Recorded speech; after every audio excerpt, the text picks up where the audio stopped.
Hey, morning, Metropolis. It's now 5 after the hour of 6 a.m. in the big monster city.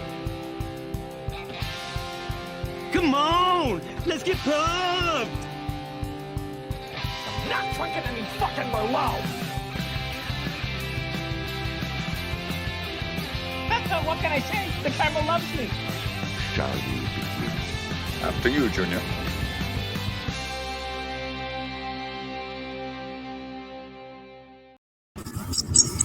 Hello, everybody. Welcome back. Another episode of Logged It, episode number 8.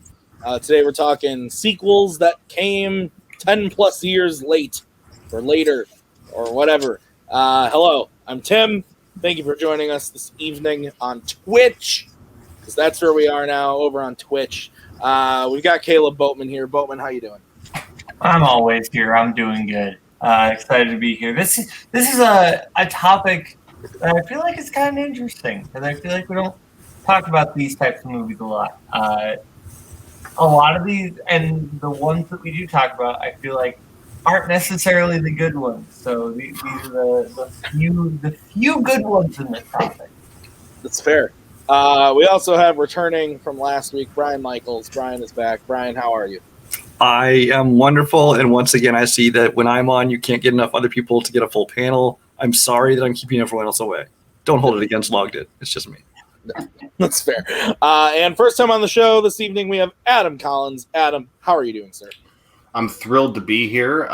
When Boatman reached out to me about doing this was the subject that jumped out at me as something that would be a little more challenging to come up with a decent list. And Boatman, looks like your plant has gotten bigger since I've been here last, or am I just imagining things? Yeah, Audrey too, doing well. Okay, all right.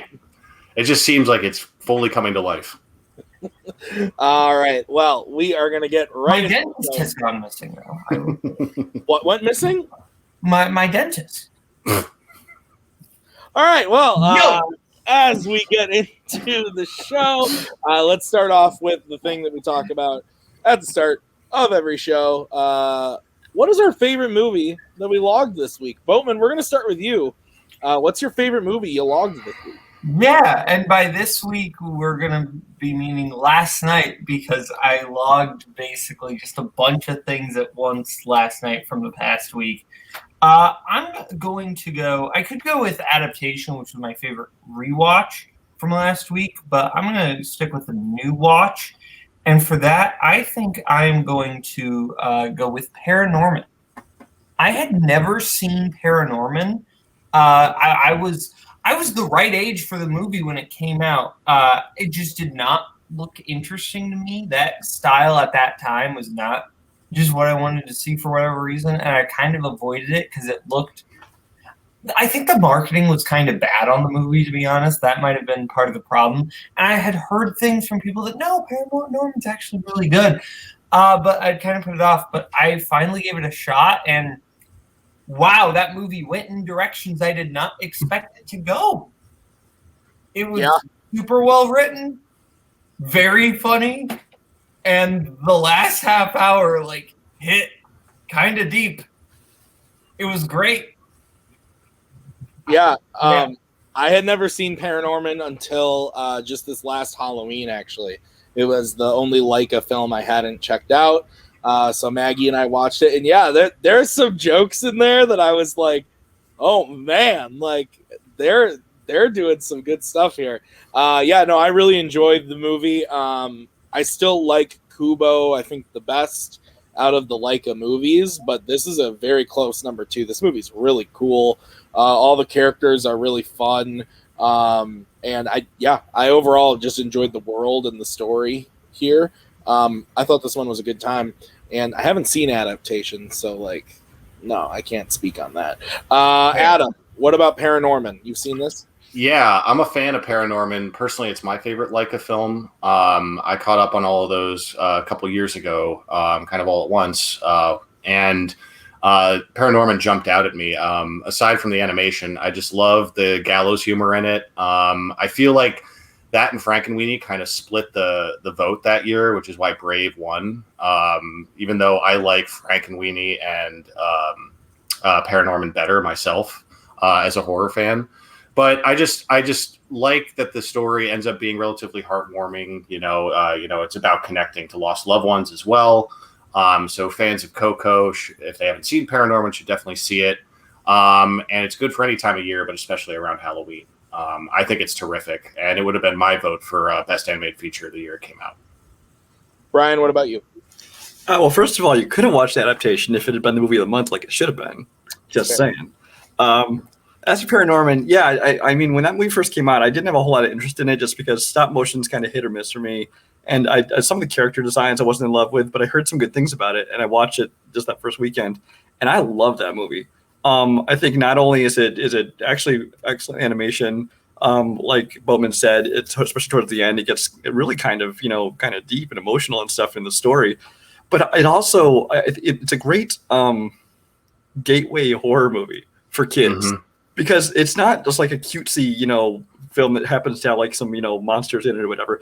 I mean, there's genuine like horror elements in it, and you can tell this movie and the filmmakers had this respect for the genre of horror because of just the way they did a lot of stuff and some of the things they threw in there. So it's a great one to kind of show your kids that are maybe too young for real horror, but kind of start their journey into that. Yeah, I agree with that. All right, Adam, let's move over to you. What was your favorite movie that you loved this week? Guys, I had a very average week at the movies. I watched some, but they were all very, very underwhelming. So the one I'm going to have to go with, given my options, is the very watchable yet moderately forgettable 1998's A Civil Action. I watched that this week for the first time in its entirety. And sadly, John Travolta was the weakest link, but the supporting cast was so good that it kept my attention. Because you got Robert Duvall as one of the defending attorneys. And then at the firm, William H. Macy and Tony Shalhoub worked with John Travolta, and the judge is played by John Lithgow. It's decently done. It's just not a movie that's going to stick with you for a very long time. It's very much about a career-oriented lawyer and John Travolta who's, trying to, try the case of his life, and he's bankrupting the firm to do it. I like courtroom movies, so it held my attention. But it barely eked out 3 stars for me. And I think, if you just put like William H. Macy in the starring role, it would have been a better movie for me personally. But yeah, other than that, like a narrow tie with that is I rewatched David Lynch's Dune, but we don't have to talk about that right now. Yeah. I don't want to talk about David Lynch's Dune. I understand, Tim. A Civil Action I haven't seen, but I don't know if you guys know this. Boatman especially. I don't know if you know this. My wife's a lawyer, and she I know watched like some scenes of this in a class of hers because she has asked me on many occasions, have you seen this movie? And I've always said, no, I haven't seen this movie. But she's asked me at least 4 or 5 times if I've seen A Civil Action. It is in her watch list, I know, because of that. But everything that you said is basically what I have heard about it. So I like the cast, so I'll probably watch it eventually. But Boatman, have you seen it? No, I've not. I'm probably forgetting one of his others, but I like Steven Zalian's first movie, The Search for Bobby Fischer. That's the height of his career, probably. Yeah. Fair enough. That was like one of my just favorite movies as a kid. So that's kind of why this was on my radar. But other than that, I know very little about it. Brian? It's not great when your first movie is the height of your career. Like, that can't be good.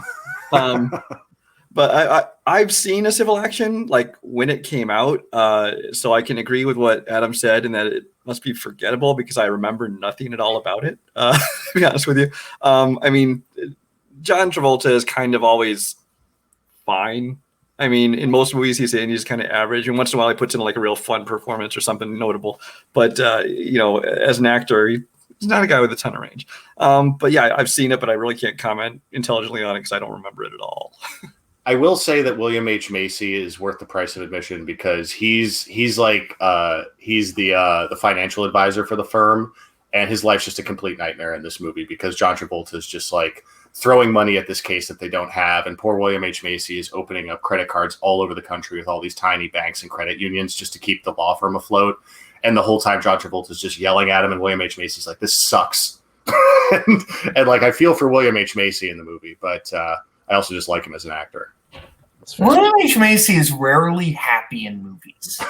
I know. He rarely lives a satisfying life. That's fair.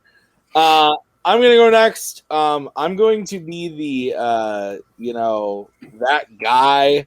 I'm going to be the fandom guy, and I'm doing it. Black Widow. I'm doing it because it came out and I liked it. I was worried I wasn't going to like it, and I did. And I'm not going to say too much because obviously it's new. I don't want to get into any spoilers or anything, but I really wound up liking a lot of these new characters. I think Scarlett Johansson is actually kind of maybe the worst part of the movie. And it's not because she's bad. She's just she's doing her thing. But David Harbour and the love of my life, Florence Pugh, are excellent in the movie. I thought Rachel Weisz was very good in the movie. Ray Winstone in his limited role, albeit cheesy, I thought was a lot of fun. I enjoyed the movie a lot. I liked it way better than I expected, and I really want to see where these new characters are going. But like I said, I'm an MCU fanatic. I love all of the movies except for maybe like 2 of them. So like, I was going to love this no matter what, but I actually wound up enjoying it a lot more because a lot of the reviewers that I watch on YouTube had all basically given it pretty negative reviews. And so I kind of went in with low expectations because of that, and I wound up really enjoying it. I've seen it twice now, and I want to see it again. I really, really enjoyed it. I know Brian saw it. I don't know if Adam did. I don't think you did, Boatman. Did you see it? I was going to see it, and then I was really tired on my way home, so I didn't, because I also didn't think I was going to be able to make this show if I went to go see it. That's fair.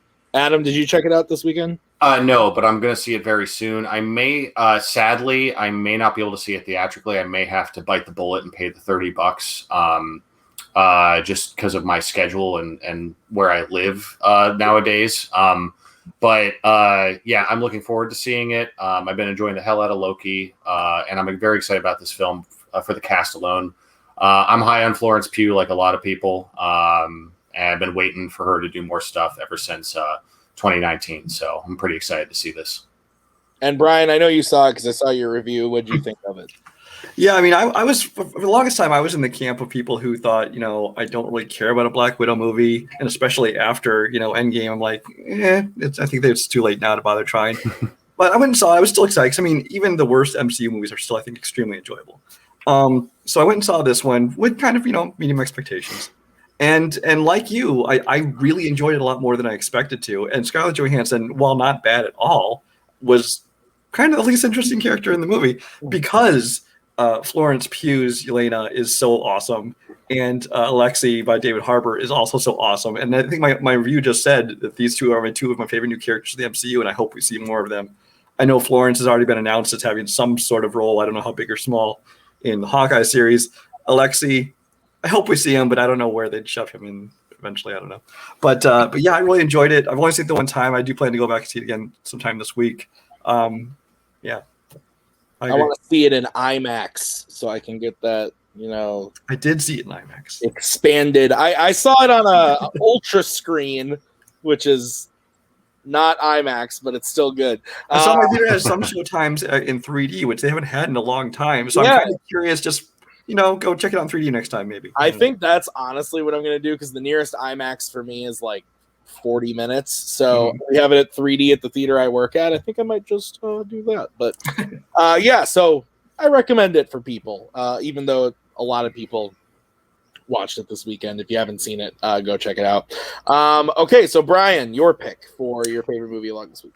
Well, I haven't gotten to see a lot of new movies this week because I've been in kind of a match prep mode. So I've been rewatching a lot of stuff. My only good new movie I saw probably was Black Widow. We already talked about that. I think probably one of my favorite as far as rewatches this week is a Coen Brothers movie that I think a lot of people don't give as much credit to as I do, and that's The Hudsucker Proxy. I think a lot of people maybe consider it mid-tier. Some people even just don't like it. I really enjoy this movie a lot. I think a lot of it has to do with Tim Robbins, especially in that era of Tim Robbins, which is kind of comedy that really hit for me. I think he's a great physical actor. He plays kind of a naive, stupid character very well. The supporting cast, of course, Jennifer Jason Leigh. You get some Bruce Campbell in there, which is always a good thing. John Mahoney. I mean, it's a usual Coen Brothers cast. It's great top to bottom. But I just love the style of it. I like that it's got a little bit of supernatural elements in parts of it. But mostly I thought it was just a ton of fun. I mean, it's basically a movie about the invention of the hula hoop. And I mean, only the Coen Brothers can make something like that fun. I have not seen this. I haven't seen a lot of Coen Brothers movies. They are they're a directing team that I really gotta start watching. The ones that I have seen, I'm very hit or miss on. Like the ones I like, I really, really like. That's where I am too. I'm very hit or miss with them. So. Yeah, but the ones I don't like, I'm not a big fan of at all. So there will be a time where, you know, I hang up my fandom cowl and I get to sit down and watch some non-fandom movies. And these movies are going to be on the top of that list because I've been wanting to see their entire filmography for a very long time. Boatman, what about you? What do you think of the Hudsucker Proxy? It's been a while since I've seen the Hudsucker Proxy. This was like when I first discovered like who the Coen brothers were. I watched like quite a few of the ones that I had access to at the time, and this was one of them. This is out of those, it's probably the one that has stuck with me the least, but I remember enjoying it. I remember Paul Newman, not Paul Newman, but Paul Newman just being kind of chewing the screener in this, being very funny. Yeah. And then just the opening of the guy jumping out the window. It felt very like more over the top Coen Brothers, but I like it when they go more. Yeah, it's definitely one of their broader comedy ones. Like I love the follow up to that him jumping out the window at the beginning when later on somebody goes to jump out the window and they replace it with plexiglass. So yes. And Adam, what about you? Yeah, I enjoy the Hudsucker Proxy quite a bit. It grows on you. When it came out, I don't think people dug it very much. The Coens had developed this very edgy style. So when the Hudsucker Proxy came out, the expectation of that kind of style combined with the kind of prestige Tim Robbins was building up at the time, I think threw people for a loop for it to be this sort of broad throwback to, 20s and 30s movies. If you haven't seen Safety Last, you should watch it or rewatch it before you watch this movie. There's a lot of connections there, not just like visual homages, but thematic connections as well. Paul Newman's great. Charles Durning in his limited role is quite memorable. And Tim Robbins is just such a dope in this. And if you watch watched The Player, Shortcuts, and this like all in a row, like Shawshank speaks for itself. It's great and all that, but like those three alone, like Tim Robbins' performances are just show the range he had, like in this era of the '90s. It's just a fun throwback movie that I think has aged really well. That wasn't received as well at the time.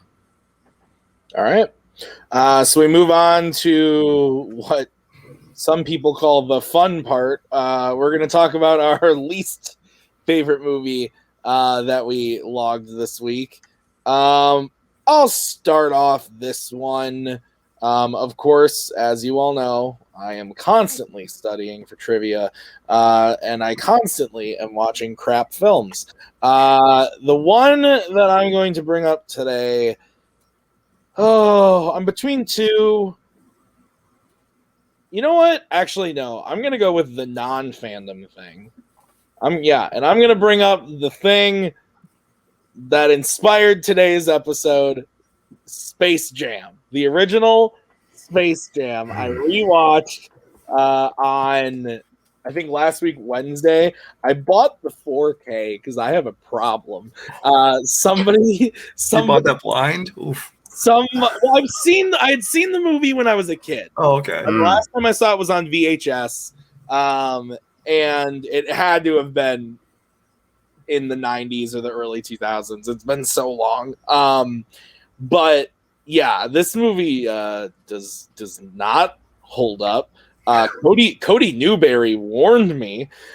He said, you're going to ruin your childhood. And it kind of did a little bit. Now, I will say, there are moments with the Looney Tunes where I did genuinely laugh out loud, especially Bugs Bunny and Daffy Duck, because I love those characters. But overall, Michael Jordan, I don't know if you guys know this or not, but he's not a good actor. He doesn't do a great job in this one. But yeah, overall, I mean, it's Space Jam. I didn't expect it to be like this cinematic masterpiece, but I mean, people like it enough that we're getting a sequel this weekend. And I don't know how I feel about it, because this was not great, pretty rough. Boatman, I know you're a big Looney Tunes fan. What do you think of this movie? I'm a big Looney Tunes fan. I love the characters of the Looney Tunes. I love the classic Warner Brothers cartoons. I also really love and grew up watching the Cartoon Network, the Looney Tunes show, which I actually stand by is actually on par with the Warner Brothers cartoons, even though very different, more of like a Seinfeld take on the Looney Tunes. Space Jam, not up there with those takes on the Looney Tunes. In my opinion, I don't think that these are the real Looney Tunes. They just don't have that like Chuck Jones style humor of like the original Warner Brothers cartoons. It just doesn't feel like the Looney Tunes. It feels like what it was. It was based on a commercial. The movie was based on a commercial with Michael Jordan and Bugs Bunny, and they turned that into a movie. I didn't know that. Yeah. It was a series of commercials. Yeah, it was a commercial first, then it was like turned into a movie, and that the movie feels like a commercial. There's literally a scene where Wayne Knight bursts into Michael Jordan's room, and he just lists off a bunch of products. It's like, get your lace up your Nikes, get your Big Mac. Like, he just says a bunch of products. Am I getting paid for watching this? Is this the free ad before I get back to the actual movie? Adam, what about you? He's not wrong. The story I tell people about this film whenever it comes up, when I am talking to them about it for the first time, is, I did see it in theaters. I was a young boy, and it was a friend's birthday party. And the height of that experience was on the way home. My friend threw up in the van. The movie, I don't remember a whole lot about. I do remember the broad strokes. I've gone back and rewatched scenes here and there just so like things don't catch me off guard about the movie, but at the same time, it's a pretty soulless experience when you go back and rewatch it. And I can appreciate nostalgia. We all have it for certain films, especially bad ones. But this inspires no passion from me whenever like I have to like see any of it again. It just takes all these things that I like in theory, and it's all completely flat. I got nothing against Michael Jordan. I love the Looney Tunes. Bill Murray's in there, Wayne Knight, all these people running around. I just don't think it's a good movie. I don't think it's fun to rewatch unless you're nostalgic for it. But I wouldn't, ruin anyone's party if they were enjoying themselves watching it. And the new one, I'm not terribly excited to see, but I'm gonna have to see it. So yeah, that's literally. I have a staff employee is the word I was looking for. I have an employee at the theater who is so excited to see this new movie. We got a new poster, and I took down the one of just Bugs Bunny with the basketball, and she was mad at me. She was straight up like, "Why would you take that down?" I said, "Because we got this new one. We got a new one," and she's very upset with me. Brian, Space Jam. Yeah, I mean, when this came out, I was kind of too old to just be like, enjoy it as a kid who watches, fun cartoon family films. But it was kind of a must see. I mean, as a Chicago area guy, a big Bulls fan at the time, just the height of Michael Jordan's popularity. I mean, he was the biggest celebrity on the planet. I mean, more than any actor or musician or anything at the time. So this movie just screamed of just marketing tool to make money, because they're like, hey, we have the biggest star on the planet. What kind of movie can we package him in to bring in audience? And they said, let's put him in this. And they did the Super Bowl commercial for, I think it was Nike. And they said, hey, let's just make a whole movie out of that, Roger Rabbit style. Roger Rabbit, it's not. Michael Jordan can't act. That's very, very true. But he's actually better than the other basketball players that show up in that movie. I'll say that much. But that's not saying anything. Yeah, I mean, even at the time, I didn't think it was very good, but I understood why kids would enjoy it. So I know some people have nostalgia for it, and more power to them. But me, I look back at it and go, yep, still not very good. But it's just the kind of thing that it worked well in a commercial form. Short little thing. Michael Jordan can do, act in a commercial with Bugs Bunny, have a fun little 30-second, 1-minute thing. But try and stretch it in a movie, it just doesn't work. All right. Boatman, let's move on to you. Your least favorite movie you logged this week. I'm actually going with a different Leica movie. I didn't watch any terrible movies this week. This is just meh. But it's Chris Butler's other directorial work for Leica's most recent film, Missing Link. I was pretty unimpressed with Missing Link. I've liked basically everything else I've seen from Leica. Missing Link was not a film I was terribly impressed by. It felt like them doing a very broad, mediocre 2010s family film. I think Zach Galifianakis kind of hurts that movie a lot. I think his voice performance as the main character is kind of the thing that brings that down, because I think Zach Galifianakis can be very funny. Look at his voice work in the Lego Batman movie. I think that is a case where he was used super well. But when you're just kind of having him just be goofy and silly and not really anything else, it gets a little old. And that was kind of the big problem with the movie for me. There were some interesting animation choices. I love the scene where they're swinging on the icicles. I think that was awesome. The movie looks great, but I just think overall this is easily his weakest effort. I remember enjoying this in the theater. I've only seen it the one time. Didn't love it by any means, but definitely didn't hate it.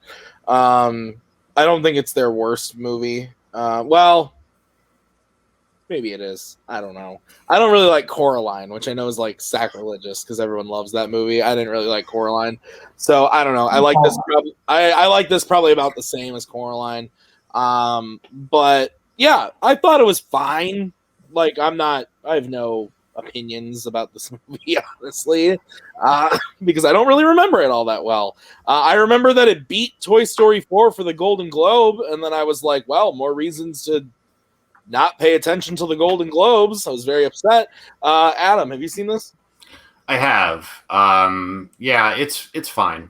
I thought it was sweet. I thought the animation, as always with Leica, is very strong.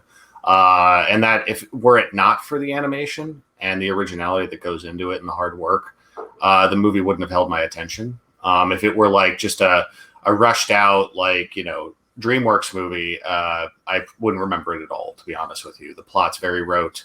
The humor is very obvious.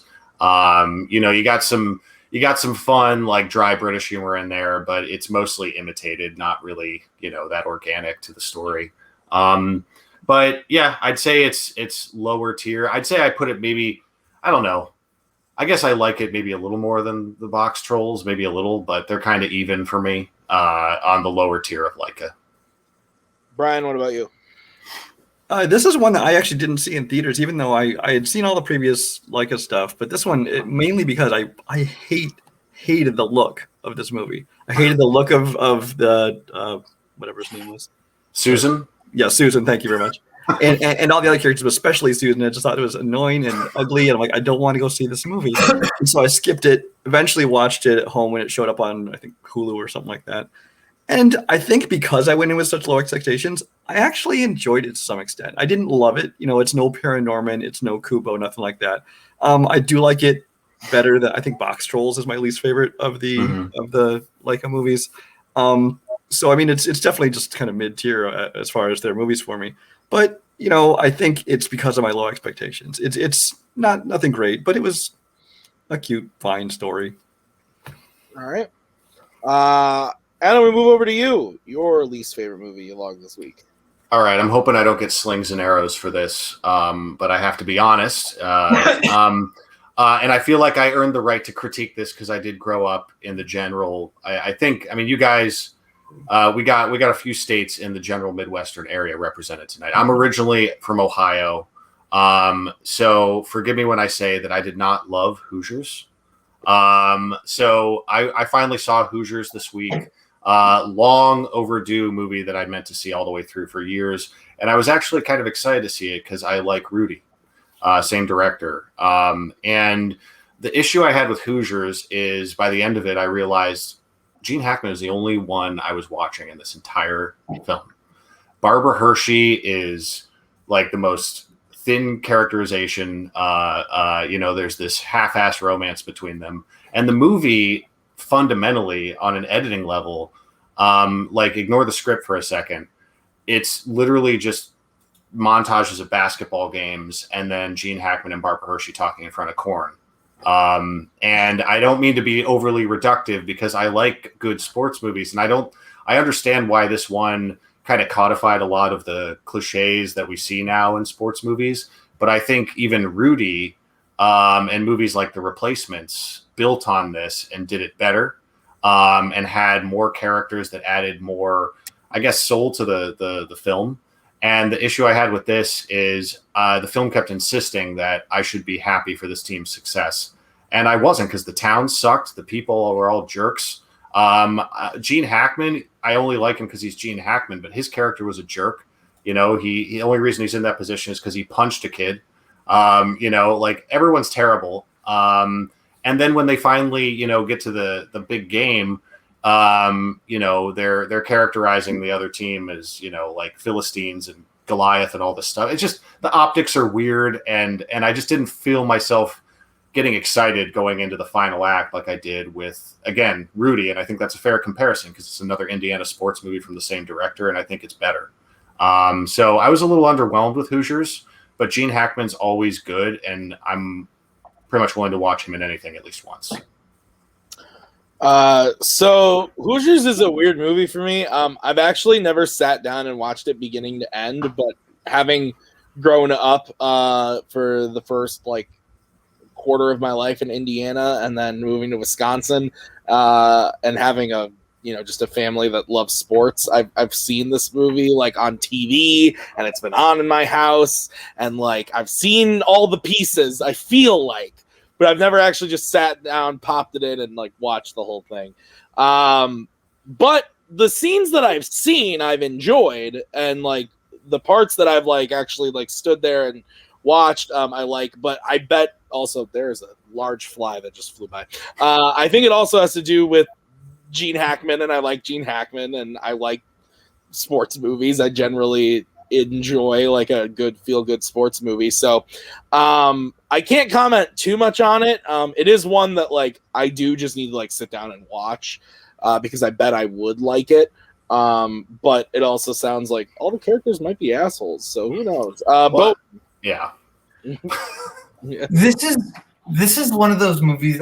I'm so glad that Adam started the hate train for it, just because I didn't have to. Because this is one of those movies that, when I say, oh, I don't like Hoosiers, everyone goes, well, you're Boatman, you don't like sports. Of course you're not going to like Hoosiers. I enjoy Rudy. Same director, same state. I enjoy Rudy. I enjoy other sports movies. There are good basketball movies. He Got Game. White Men Can't Jump. They're good basketball movies. Teen Wolf 1. Sure. It's a better sports movie, in my opinion. I'm just going to say it. I will agree. Hoosiers is boring. It really is. I'm not a fan. Gene Hackman is good because he's Gene Hackman, and even in Welcome to Mooseport, he's okay. And that movie's not good.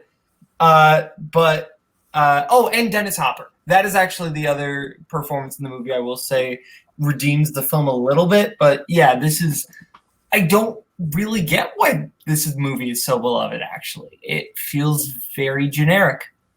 Dennis Hopper's good, but it's no Blue Velvet, which came out the same year. True. And I'd even argue Texas Chainsaw Massacre 2 is a better performance than this, because this was very after school special, what his arc was as an alcoholic. That's yeah. Brian, what about you? Yeah, I'm kind of in the same boat. And I had not seen this movie for the longest time, and you always hear about this talked about in like great sports movies, and I finally watched it just 3-4 years ago, and it's just so terribly average. It's just kind of there, and actually Adam just put it perfectly. It feels after school special. I mean, and not even just that subplot. The whole movie kind of feels like that. So I mean, it's one of those movies that maybe it's the opposite. Maybe it's because I went in with high expectations and I was like, this is it, or maybe it just is average. I don't know. But either way, I'm not a huge fan either. All right. So we move on to Brian. Your least favorite movie you logged this week? Yeah, so I went to the movies twice this weekend. Once was Black Widow. The other time was The Forever Purge. That's my pick for this week.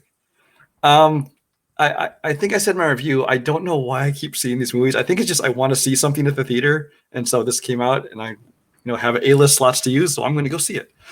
And it's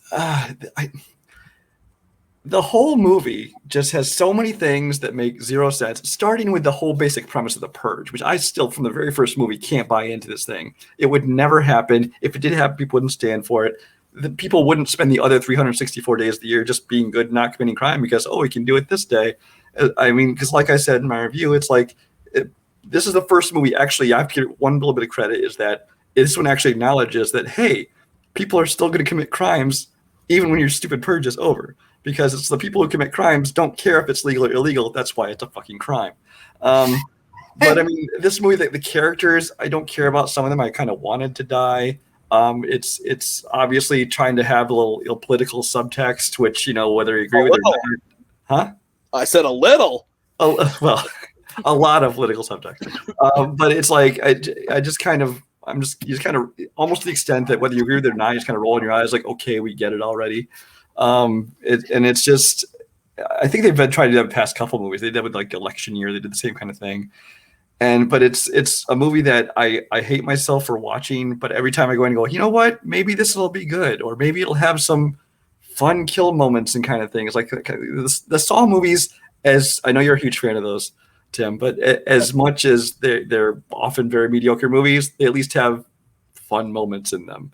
This one, I'm just watching this thing, rolling my eyes the whole time, going, oh God, please end. So, I mean, is it the worst movie I've seen ever? No, but it's easily the worst one I've seen this week. I know Boatman is a big fan of this franchise, right, Boatman? I have not seen a Purge movie. All right, Adam, what about you? Did you see? I wish I were you. I have not had the pleasure of seeing The Forever Purge yet. I feel forever purged by this franchise. I'm so done with it. This TV series that I did not ask about or request showed up. I forgot that existed. Yeah, and then I never watched it. And then Jason Blum is just out there saying, "Yeah, we're going to keep making Purge movies." Like, I get it. I get the premise, but it's played out. It's stupid.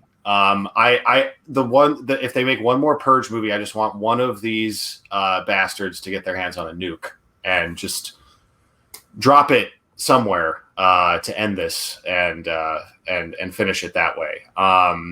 I think the political themes that they address, while I think addressing politics in any film, especially in the horror genre, can be very interesting, it's so on the nose and unimaginative and literal, and I'm like, this isn't teaching us anything new, and it's just a way to incorporate violence into a very broad message about politics most of the time in this franchise. So I am not enticed to see this. I will catch up with it eventually when it's free to stream somewhere, but yeah, I'm not terribly compelled to see it.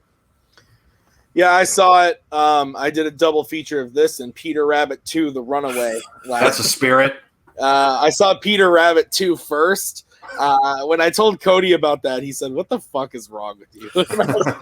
Peter Rabbit was the better movie, though. I will say, not that movie wasn't that bad. But yeah, I saw this, and I actually liked the first two Purge movies quite a bit. I thought the first one was a cool home invasion thriller with pretty good cast of Ethan Hawke and Lena. I always get it fucked up because the Schmodown thing. Lena Headey. Headey, thank you. Yeah.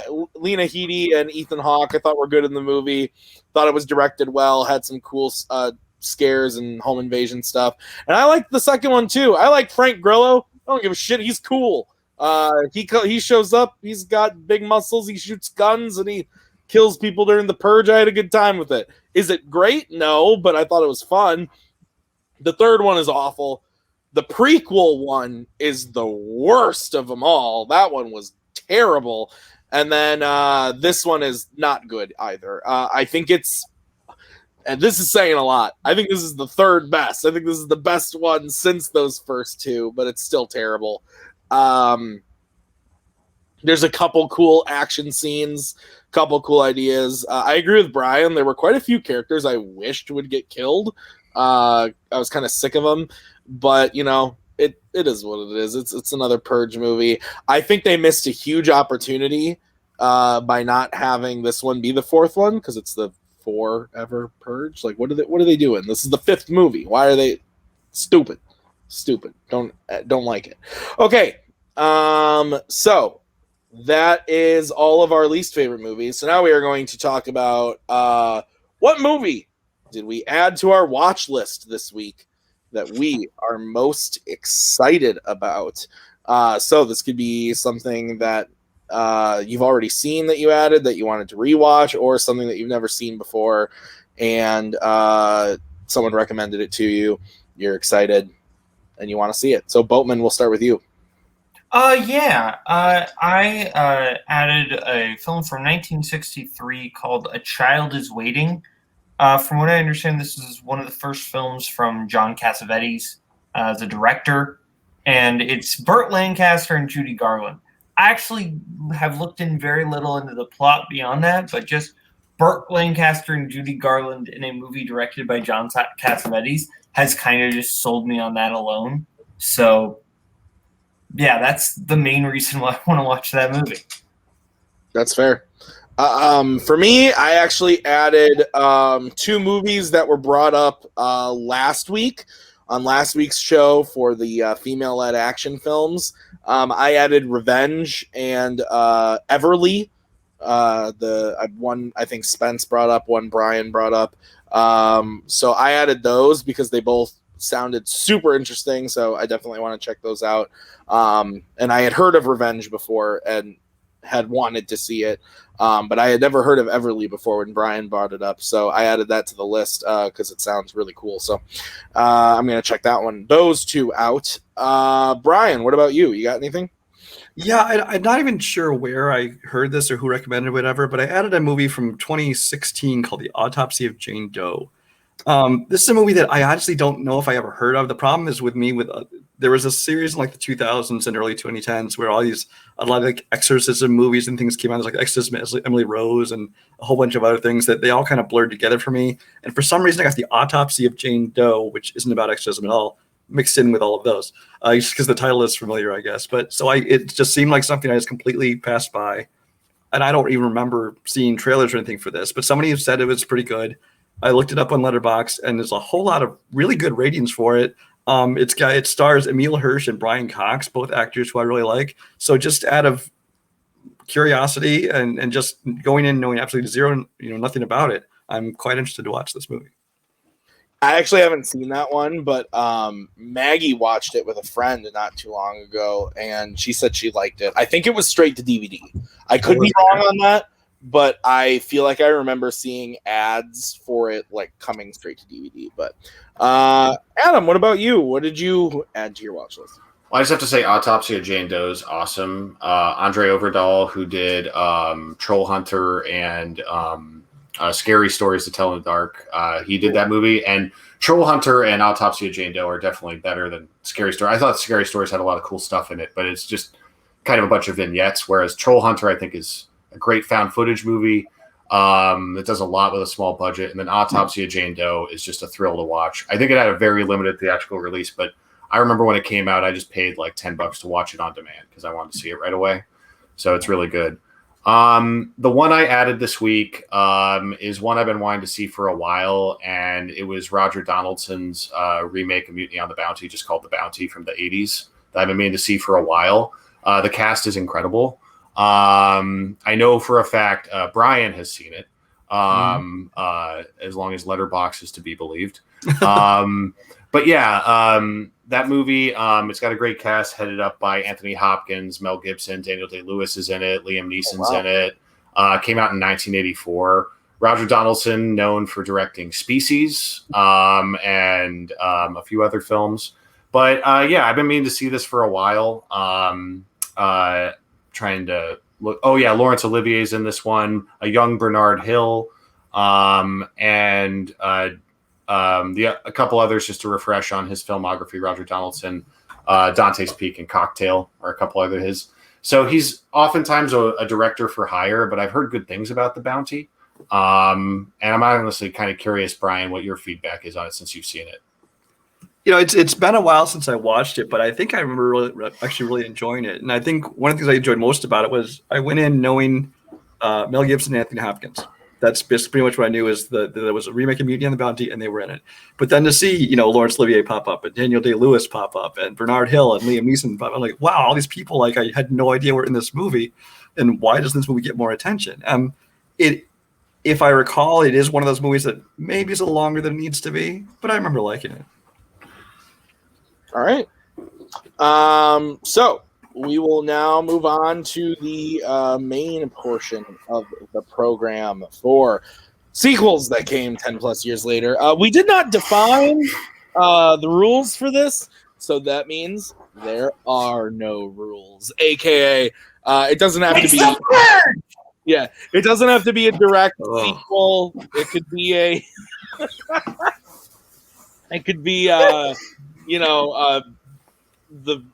fourth in a series. If that's the rule, Tim, I watched last week's episode. That means one of your picks has to be Jason Goes to Hell. No. Okay. So, I will start off with my first pick, which is going to be pretty, like, I like to be generic to start out and then let other people pick way more interesting things. And so for me, as I type it into the banners, I'm going to go in for Toy Story 3 because it's delightful. It's not my favorite Toy Story movie. It's probably my third favorite of the franchise, but I love this movie. I think it's great. A lot of people don't, which is weird. I feel like this is one that like started out really strong when it came out. I mean, it was nominated for Best Picture. It got a lot of love. But I know a lot of people don't, and by a lot of people I mean like people I talk to, aka Cody and Nick, and I don't know how Boatman. I'm interested to hear Boatman's take, but don't like what they did with Buzz, and don't like Spanish Buzz, and don't like the the potato head stuff. I don't know. It all worked for me. I thought this movie was a lot of fun. Again, I actually like 4 better, but it's 9-year gap, not 10-year gap. So I like this movie quite a bit, and I thought it was a really, really great wrap up to the Andy toy story. I thought it was really fun. And I mean, who didn't get choked up at the end there in the fire and but anyway, yeah, I love this movie. This is great. Boatman, Toy Story 3, yay or nay? Soft yay. I do think this is a good movie. At the same time, I can understand why there was kind of this backlash towards it like a few years after, because the people who like loved this movie kind of blew it out of proportion a little bit, in my opinion. I think it was kind of the emotional impact of that last scene and the age that people were at when they saw that last scene of the people that like loved this movie. I think that kind of had something to do with it. I was 10 when this movie came out, so I was just like, oh, another Toy Story. And watching all 4 of them, this is probably my least favorite, but I need to rewatch 4 before I can solidify that. But 3, it has a lot of great moments. I actually really like when Bonnie is playing with the toys. I think that actually kind of, because she plays differently than Andy, but she still has like that creative fun. Also, shout out to the Toy Story 3 video game. That was legitimately a very fun game.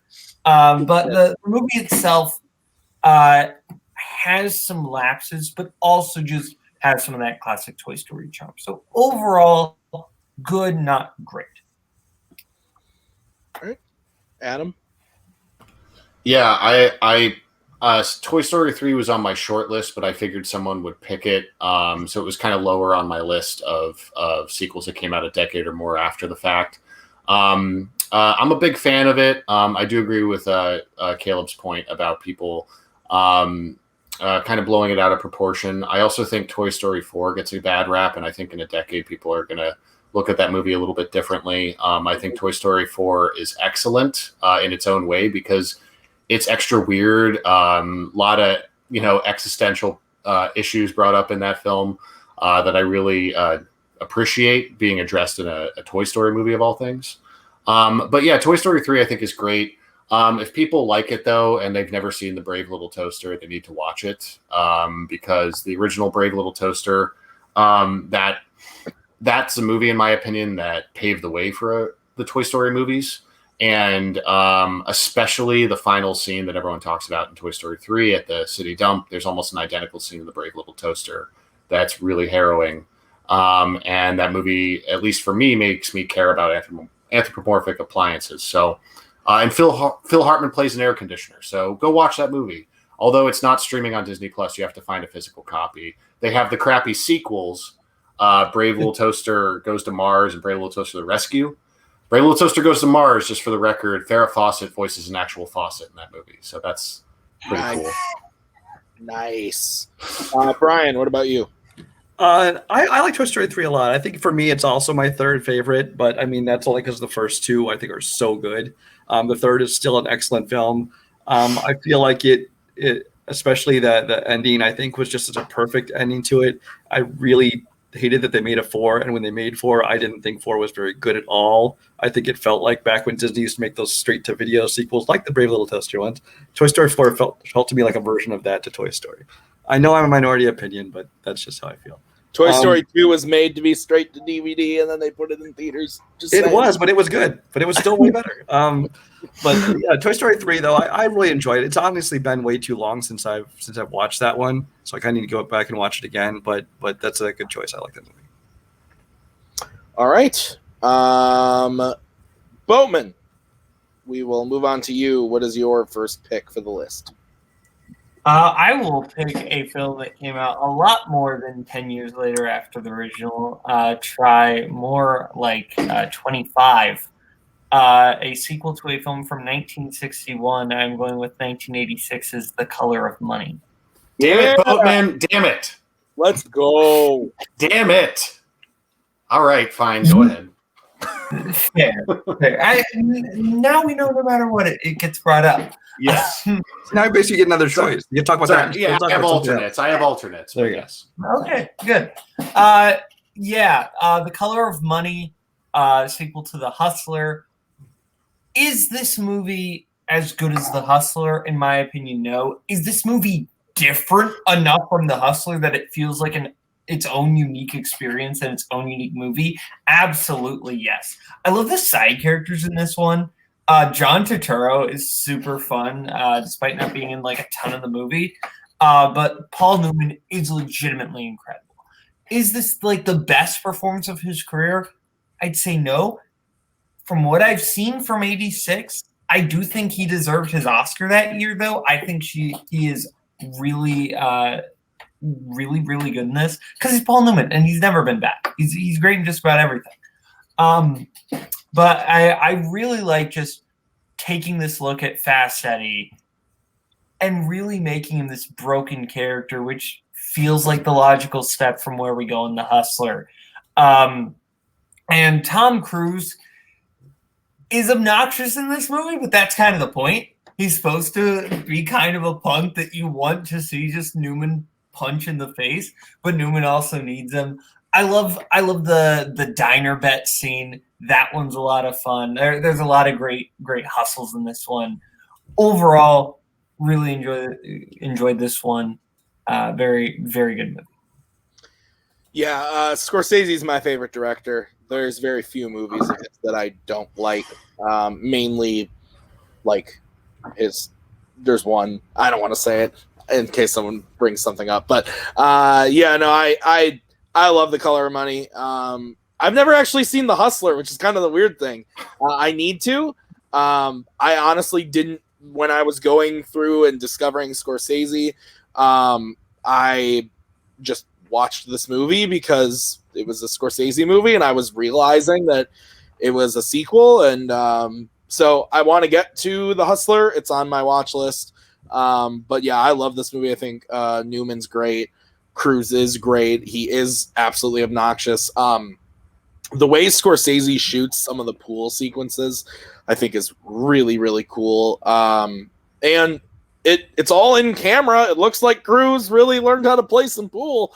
So that's cool. I dig this movie quite a bit. Adam, what about you? You were gonna bring it up, it seemed like. Yeah, no, I was just jealous that you got to bring it up first, but very good pick, Caleb. I'm a big fan of The Color of Money. I think The Hustler is a slightly better film, but they're both worth seeing if you haven't. And the thing that's great about The Color of Money is you can watch it without having seen The Hustler, and it stands on its own, and it'll make you want to go back and see The Hustler. The Hustler just has, it might be the black and white photography, but also just the mood of that movie, the way it's shot. It feels, almost just from a bygone era in its way, but that's what The Color of Money brings that character into the present day, at least in the mid 80s. And the thing I love about it is you're seeing it from his perspective, and you as an audience member are getting hustled for a lot of that movie. Things throw you off. And I just think the dynamic between Paul Newman and Tom Cruise is really great. I agree also with Caleb that I think giving him the Oscar for this is more than warranted because he was Paul Newman. He deserved one at that point, and this is as good a performance as any. Out of his 80s movies, I would give it to The Verdict if I had to pick one, but I think this is a close second. It's also got a little more warmth to it than The Hustler. That's the other difference. He's later on in years, and there is a father-son dynamic to the story. It makes you really feel for his character. So I can't recommend it enough if people haven't seen it, and got to see The Hustler too because it's just excellent. Brian?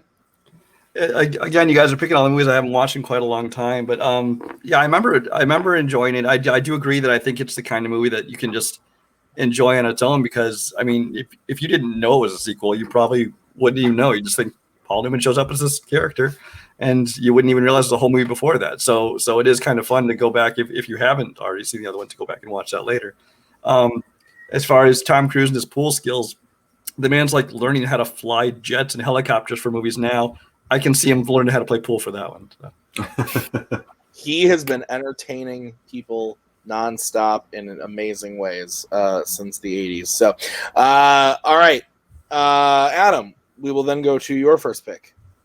So I was torn on where to start.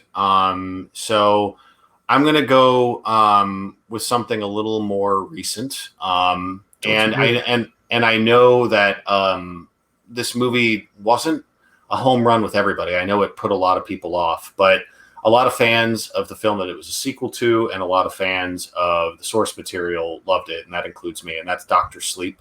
God damn it.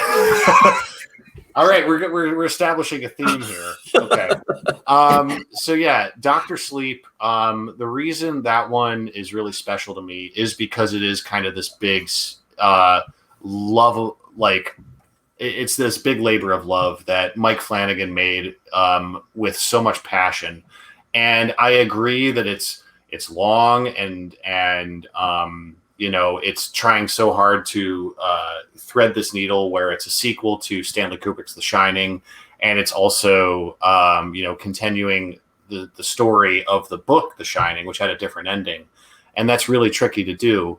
But what I love about it is he marries the style of, a lot of the things that we saw in Kubrick's The Shining, but he makes it a distinct effort to bring more emotion to the story. And I don't think it hampers the ability to enjoy The Shining. I think The Shining still stands on its own, and you can just watch it, and it'll always be its own thing. But the thing that's unique about this is you're finally seeing the story from Danny's perspective, and you're seeing how truly frightening it was to literally live through those experiences in that film. And I also think the decision to cast look-alike actors as Wendy and Halloran and Nicholson was totally the way to go versus performance capture, which is obviously a trend we're seeing a lot now. And I would love to see us go back to this tradition of just casting different people and letting them be real people. Because if it's a good enough performance, it'll speak for itself. I do think that a lot of the thematic things from the book that get kind of wonky, that happens in the film a little bit too. It doesn't get as quite out of hand as It Chapter 2, but there is some Stephen King weirdness that if you're uninitiated with some of his unique aspects of storytelling or some of the ways he literalizes the soul and things like that, it can be kind of weird to you. But if you're a fan of genre and you want to see a great Ewan McGregor performance, I think this movie's awesome. And the score is one of my favorite parts too. I could say a lot more. Yeah, I think we've talked. I don't remember what episode. Did we do horror sequels? Horror sequels. Okay, so this was brought up. Yeah, this movie's great. I love this movie. I think it's awesome. I'm glad you brought up the actors thing because that's a good point. I love that because I saw this and then I had seen Flanagan did Oculus, correct? Mm-hmm. Mm-hmm. Which I really enjoyed, and I really have enjoyed the Hill House shows. Mm-hmm.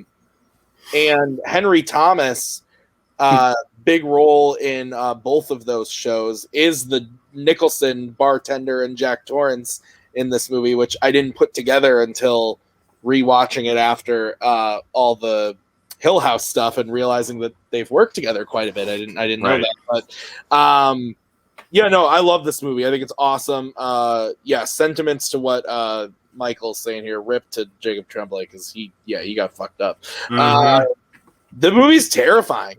It does a really good job. I think I said this on the horror episode that we did, but my wife hates old movies, so she didn't love The Shining. But she loved this. And so, yeah, Ewan McGregor's great. Rebecca Ferguson's great. The finale is incredible. I think the whole movie, I still need to watch the director's cut, which I hear is really also very great. I own it. I just haven't had time to watch it yet. But I really like this movie quite a bit. Boatman? I just love the slight twinge of pain from Brian when you just called The Shining an old movie. That's my wife. That's what I'm saying. I don't agree with it. I wasn't aware I did that, but okay. I thought like Brian just like died inside a little bit and it was going to turn into Peter Parker, like that old movie Aliens. Yeah, that really old movie, The Empire Strikes Back. Have you seen this movie? I have. I really like Dr. Sleep. I didn't think I was going to actually. I do really like The Shining. But I had kind of avoided this one. I didn't see it in theaters. But I actually think I watched it for my match against Adam way back in 2020. Because he used Stephen King. And I finally caught this one. And yeah, this one's great. When we actually get to the Overlook and the visual style changes, I love that. It really made the movie stand out and made that last act stand out. To quote adaptation, wow them in the end and you've got a hit, and they wowed me in the end. And Brian? So yeah, this was going to be my number one pick. So for me, but I blame Boatman because Boatman took something he wanted. So yep, I was going to open with Color of Money. Yeah, no, I love this movie. I love this movie, and some people think it's too long. I don't think so at all. I watched the 3-hour director's cut, and that's the only one I watch anymore because I love that too. Mm-hmm. It's just even more of the same wonderful stuff. I think it starts and ends though with the cast. I think that Ewan McGregor I think does a great job, but Rebecca Ferguson's phenomenal. I would have nominated her for an Oscar for this. I mean, she commands your attention every minute that she's on screen. She does such a great job in this, and her and that family of the True Knots. I would almost like to see like some kind of, I don't know, Netflix show just following that troop of vampires or whatever around, because I just really like that whole family aspect. They aren't villains. They're just people that are doing what they need to do to survive, but it just happens to involve killing other people. But then that goes to like Jacob Tremblay as well, who does such a great job. I mean, that scene is so hard to watch, but it's so well done. Especially if you watch the director's cut, it's even more of the same. But yeah, I would highly recommend this movie to anybody. I agree. I liked that they just found like, lookalike actors to play the roles for the flashbacks and things, The Shining, because, you don't need to have the same people. You don't need to try and CGI it or anything like that. Just, as long as you know who they're supposed to be, let somebody else play it. The one place I would disagree is I almost feel like I wish the bartender, his face had remained off screen. Because Jack Nicholson is so iconic, this look, that you look at him and you're like, he looks like somebody trying to be Jack Nicholson, but he's not Jack Nicholson. So that one, I would have left Henry Thomas off screen. But other than that, yeah, I can't recommend this movie enough. I love this film. All right. Brian, your first pick. Well, that was my first pick. That's true. So your first pick. All right, my first pick. I'm going to go with T2, but not Terminator because, that's only 7 years. T2 Trainspotting. Another Ewan McGregor film. Why not? Let's just have him revisit his whole career here. This is a movie I think a lot of people never thought would get made. I mean, there had been like a follow-up book written by the author, and they talked about for years that it was going to be a movie. But of course, Ewan McGregor's star took off, and Danny Boyle, started winning Oscars and things. He was doing his thing, and even Robert Carlyle. I mean, everybody kind of had these big careers. So like, I don't know if we're going to go back and revisit this. And then they did, and I went in actually with kind of low expectations. I really enjoyed this movie. I like that it wasn't just kind of your typical sequel. This is a movie that took the characters and actually, aged them, 20 something years later it came out, or almost 20 years. They were at a whole different point in their lives. Some people's lives had improved, some people's lives had gotten worse. And then just over the course of this movie, a lot of those lives change even further. But the relationships between them are nothing like they were in the first movie. There's people who have, grown bitter. There's people who, their friendships have been tested, things like that. But at the same time, Danny Boyle has all the same kind of the style and the story and everything about it that made you like the first Trainspotting. I thought he did a great job bringing that all back here. And so this is one that I was just pleasantly surprised that it actually worked as a sequel so long after. I haven't seen either of the Trainspotting movies. I would like to. They've been in my watch list for a very long time since this one came out. What was it, 2016? 2017, I believe. 2017. I will get to it because I would like to see both of them. I like the cast. I like Danny Boyle, so I will get there. Boatman, what about you? I haven't seen this one. I probably saw Trainspotting at a time when I was not able to appreciate it yet. I was like 15 when I saw Trainspotting, and I didn't love it. I need to revisit it. I fully admit that's probably on me. I will probably like it more now, but I just didn't love. I thought it was fine when I first saw it, so I'll probably give it a rewatch sometime soon, and then watch this right along with it. Adam? Yeah, so I enjoy the first Trainspotting quite a bit. I think it's one of Danny Boyle's best films. And I also need to see this. But when it came out, I remember kind of writing it off. I really was surprised that they were making it. And then just started hearing this word of mouth over the past few years.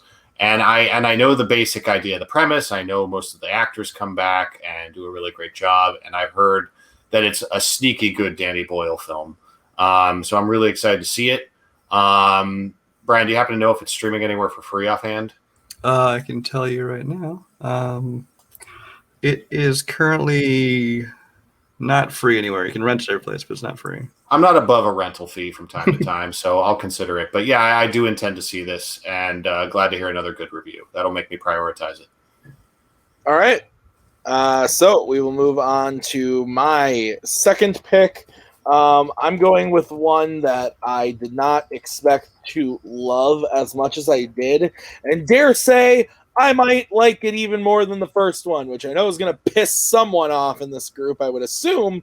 Although, actually, I don't really know if you like this movie or not, Brian, but I'm going Blade Runner 2049.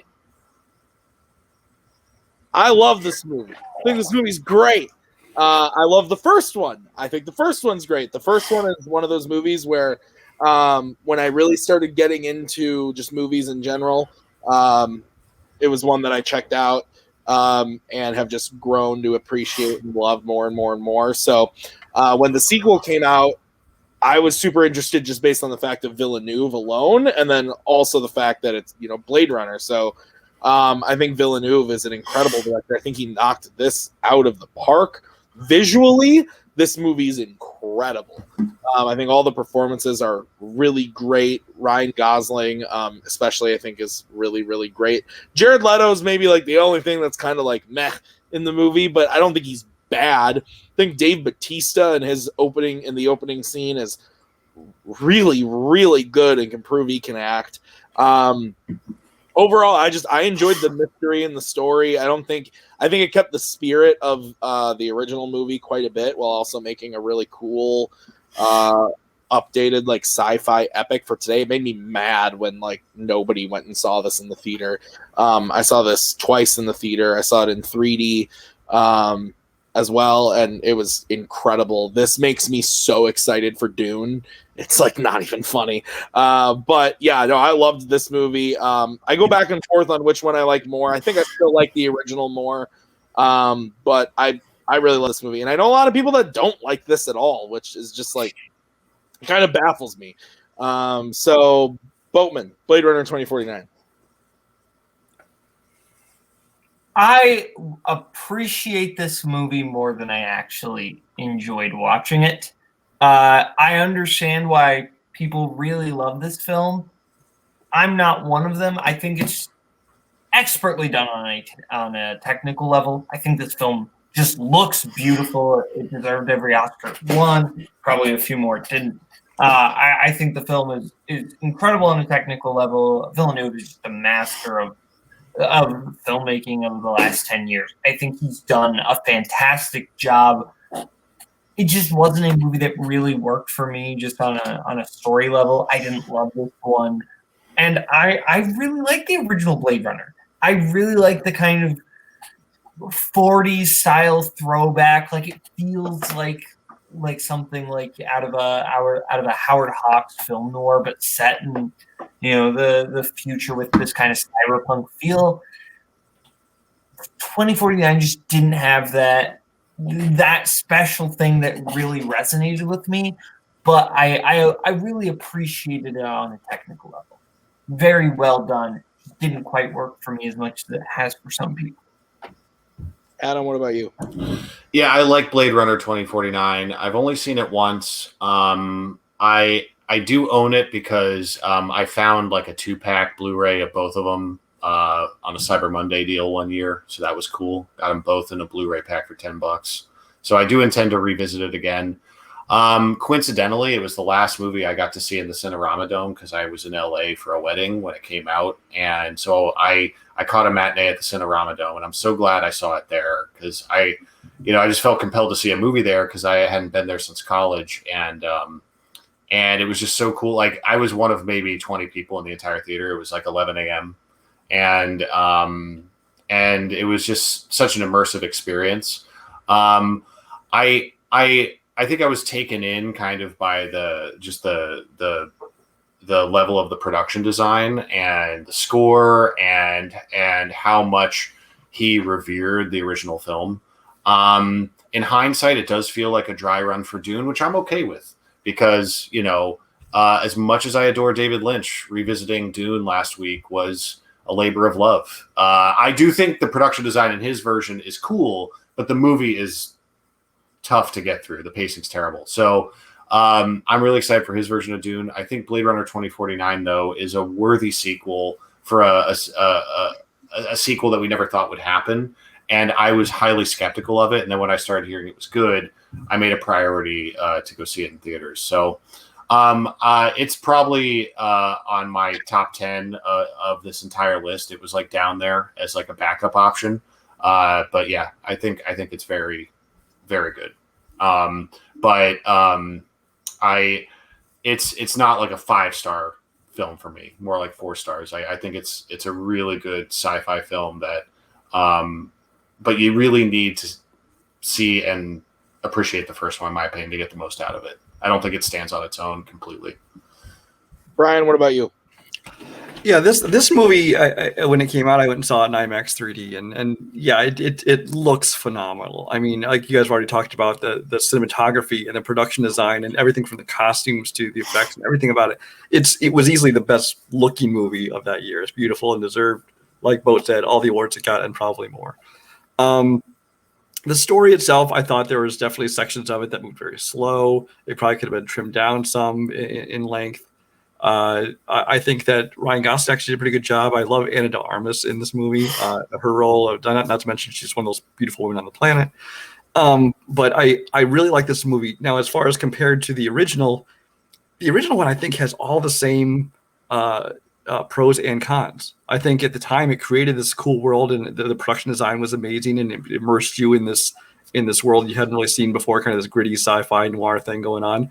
But it was the same thing. It had some slow pacing issues. It wasn't. I don't know. I kind of lost my train of thought there, but yeah, but it has kind of all the same issues with it. My one thing about the new one with 2049, Harrison Ford, this is kind of the third stop on his, cash in on old franchises tour that he was doing after, Indiana Jones and Star Wars, and he came back into this one. I'm not sure his character was necessary in this movie, but I will say, luckily, in this one, they decided to keep his role fairly small. He shows up just kind of in the last act of the movie. So it kind of worked, although it might have been a little bit fan servicey and unnecessary. That's fair. All right. Boatman, your second pick.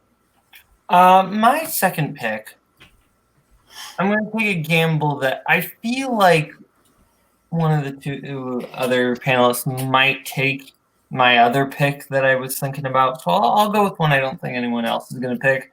I'm picking one of what I think is just one of the first animated sequels ever. I'm going with 1990's The Rescuers Down Under. It was on my short list. Fair enough. The Rescuers from 1977, I don't think is a good movie. It's very okay. I would say less than okay. The Rescuers Down Under, though, says, hey, what if we took these two characters and actually threw them in an interesting environment with an awesome villain? George C. Scott voices the bad guy in this, and he's great. Like, you can tell, like, George C. Scott could have just, like, phoned this one in and be like, it's a kid's movie. But he kills it. He is legitimately terrifying in some scenes. This character isn't, like, expertly written or super layered or anything, but Scott's voice performance just says so much about the character. I also just think a lot of the animation in this movie looks beautiful, particularly the flying scenes look great. And overall, this movie's just a whole lot of fun. John Candy steals a few scenes in this movie. This one's great. Yeah, I like this movie quite a bit. I agree. The first one kind of sucks. I'm not going to lie. Like, I remember me and Maggie did a full Disney rewatch last year during quarantine, and when we got to the first one, I was like depressed. I was like, this is rough. But the second one's a lot of fun. Yeah, great pick. Like this movie a lot. Adam, what about you? Yeah, I intend to revisit this one because I haven't seen it since I was younger. But when I was younger, I saw this one first, and I rewatched it more when I was a kid. And I love how it kind of well, I mean, love is not the right word. I find it interesting that this one gets lost in the shuffle with that era of Disney movies because it's very underrated, from what I recall.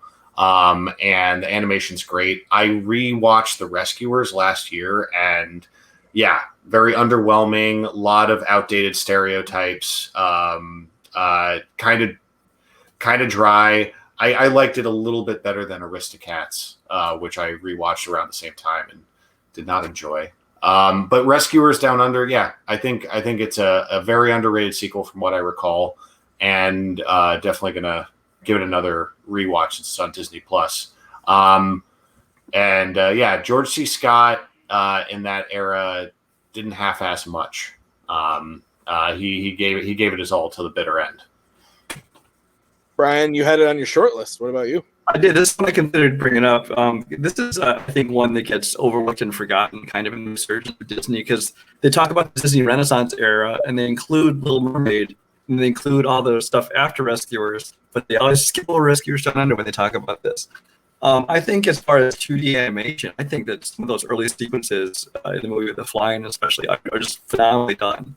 And this is also one where they started to use a little bit more of computers, not computer animation necessarily, but to assist them in animating the 2D stuff. And I think it shows because it looks beautiful. And even just making even just the color palette of this movie, the kind of outback Australia look, just looks great. I think it's definitely better than the original. I think that you basically have a cast of essentially 4 characters. You basically have, the kid and, well, there's 5 ways, but mainly most movies just like the kid and then George C. Scott's character, the 2 mice, and then the Australian one. I don't remember his name. It's been a long time. It's Jake. The Australian mouse's name is Jake. Thank you. That'll come up in trivia now. But it's essentially most of the movies just those 5 characters, a couple people pop here and there, but you just follow them in the movie, and I really enjoyed everything about it. I mean, it's got real tension to it. It's got some great action scenes. It still has comedy, especially when John Candy shows up as Wilbur. I think it's this one Wilbur, the other Wilbur. I can't remember which. I think it's Wilbur in this one. Yeah. I think he's Wilbur and the other is Wilbur. Right. Okay. But yeah, this is one that I remember really being impressed with when I saw it originally, and it's one that I think deserves more attention. We'll talk about kind of the new resurgence of Disney in the 90s.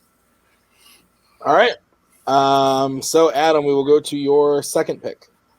Yeah, it's tempting to go with one of my weirder choices, but I think those are safe for my final pick. So I'm going to go with a movie that not only redeemed a franchise, but set it up for future iterations, and that's Rocky Balboa. So Rocky Balboa on its own is not an Oscar caliber film, but what I think is really special about it is for 16 years, people just dogpiled on Rocky V, right? It's just, that's the end of the franchise. That's what we're left with. It's so underwhelming, after the excitement of 3 and 4. And 3 and 4, obviously, they don't have the dramatic heft of 1 and 2 for me, but I enjoy the hell out of them. I'm a big fan of the franchise. And even Rocky V, when I rewatch it, I'm not miserable. But it's disappointing when you're thinking Rocky V was the end of things. So when Rocky Balboa came out, it was this perfect metaphor for Stallone's career as well, and it really relaunched not only his career, but it gave a lot of his, contemporaries a second life as well. And we saw that, with Expendables and all that kind of stuff that came later. But what I think is special about Rocky Balboa is it got back to the essence of the character. It brought back the innocence and the generosity of that character. And having it set after Adrian has passed away, it puts him in this really vulnerable position, so that the relationships he forms in it and how he's trying to relate to his son again. The fight is ancillary. The fight is set dressing to a really human story. And Stallone puts a lot of passion into the directing. And what I love about Creed is that it acknowledges Rocky Balboa. It uses Rocky Balboa as a foundation for that story, and brings back the restaurant and slightly acknowledges things that happened from that movie. But I think Rocky Balboa is special because it was a huge swing. People thought it was going to be really bad. People thought Rocky 6 as an idea was a joke. And it ended up being a really sweet movie with a lot of great moments in it. And the fight itself is entertaining enough, but for me, it's not the reason I rewatch the movie. It's probably like my third or fourth favorite Rocky movie overall. I think it's terrific and underrated overall. Yeah, I like this movie quite a bit. This is one of my favorite Rocky movies as well. Back when Rocky was in Fandom, I actually didn't hate my life rewatching Rocky as much as I thought I was going to, because I liked the first two. I liked 3 and 4 because, they're short and fun.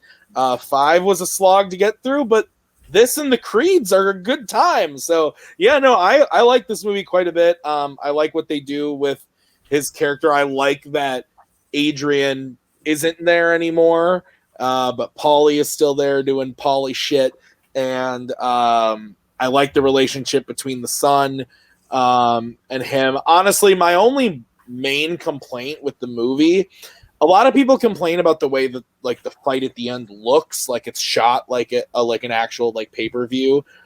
I don't like the way most of the movie looks, if I'm being honest. It feels very like made for TV and like I don't know, there's just like a filter or something over the whole movie that I don't love. It doesn't feel like the old movies.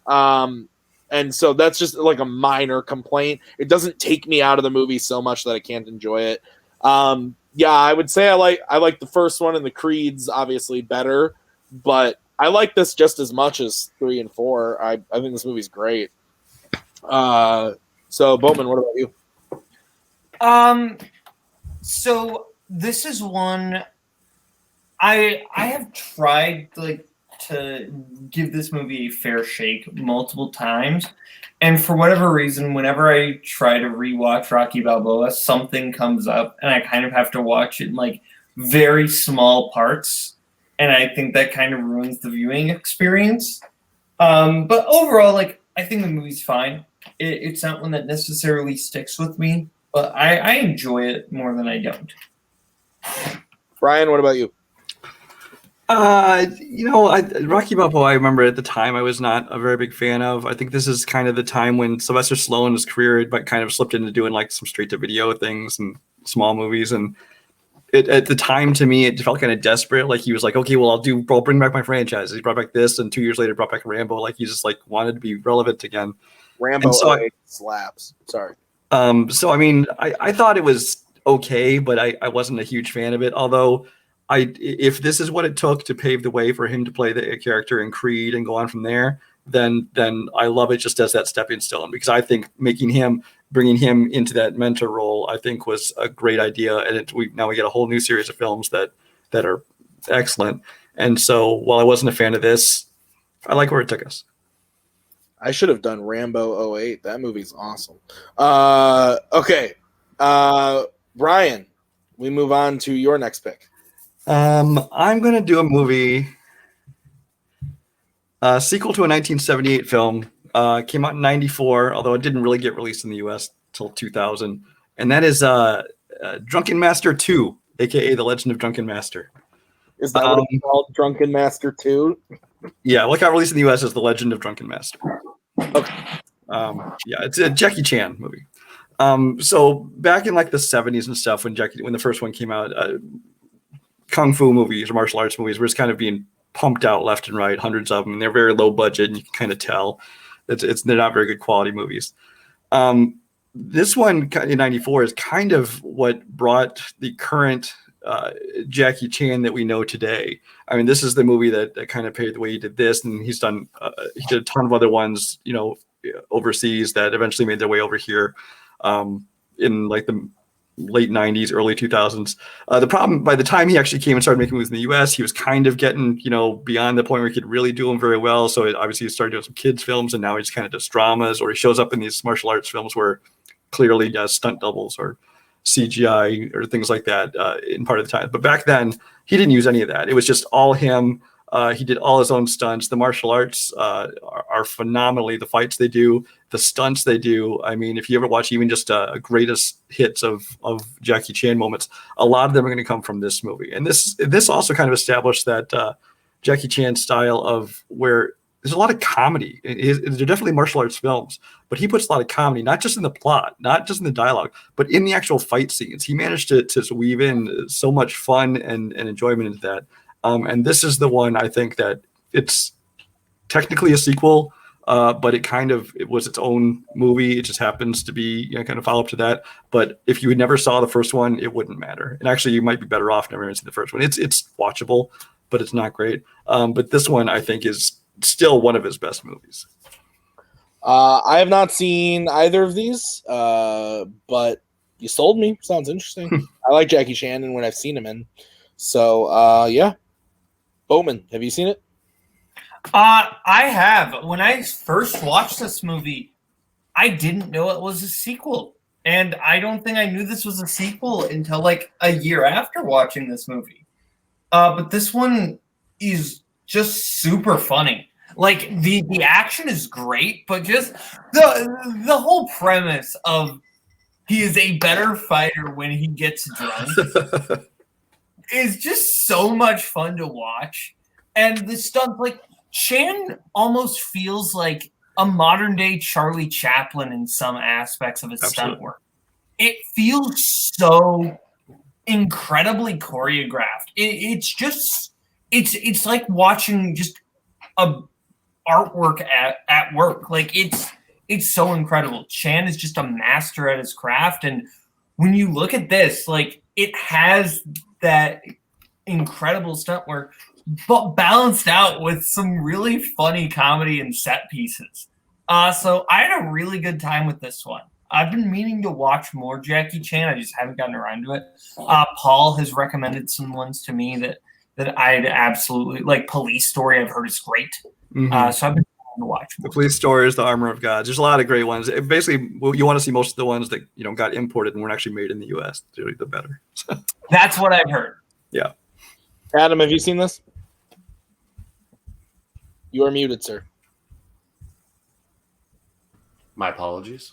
This one, I actually, coincidentally, I am on the brink of revisiting this, and I'm very excited. The reason why is because I looked it up recently, and I couldn't find it streaming anywhere. So I was able to find a DVD copy on eBay for $5 and got that sent to me. Because on Amazon, DVD copies were like exorbitant because it's out of circulation. So I'm really excited to rewatch it start to finish. A lot of the big scenes stand out to me. Those kind of scenes kind of make their way around the internet. Like if you look up like Jackie Chan sizzle reels, you're going to see a lot of Legend of Drunken Master on there. I echo their sentiments about his imported films. Police Story 4, aka Jackie Chan's First Strike, is one of the ones that I remember seeing in theaters and just being blown away by not only the action, but the comedy. Who Am I is like surprisingly hilarious. I thought it was going to be this super serious spy movie, and then it ended up being really funny. So I'm really excited to rewatch this. And I've never seen the original Drunken Master, so that's overdue. But I was going to try and watch the first one before I went back to this. But I think I'll just jump in and just rewatch this and then go back to Drunken Master when I can get to it and just give it the old prequel Hustler treatment. Yeah. There you go. All right. Adam, would you like to give a third pick of the night? Yeah, this one's for funsies. And it's another horror movie. There are a couple horror sequels that came out late that I think are terrific. And this one ends up on a lot of people's lists, but I'm going to follow in the tradition of amazing George C. Scott 1990 performances and go with The Exorcist 3, which I think is a total blast. And it's a very interesting movie because on its face, it doesn't seem like a sequel to The Exorcist. It's more of an indirect sequel to The Exorcist. It's more of a spin-off, I guess. The Exorcist 2 is an actual sequel, and it's bad. It's got some interesting imagery in it and some amazing actors who are like I don't know why they're in it, like William Holden and Louise Fletcher. It's just crazy. But Exorcist 3, George C. Scott comes back and he plays Lee Cobb's character from the original film, which is really cool. The guy, the investigator who's really friendly with the priest, Father Karras. And it's kind of a continuation of his story. And this killer crops up who's committing a series of crimes that he's looking into that seem like they're related to the occult.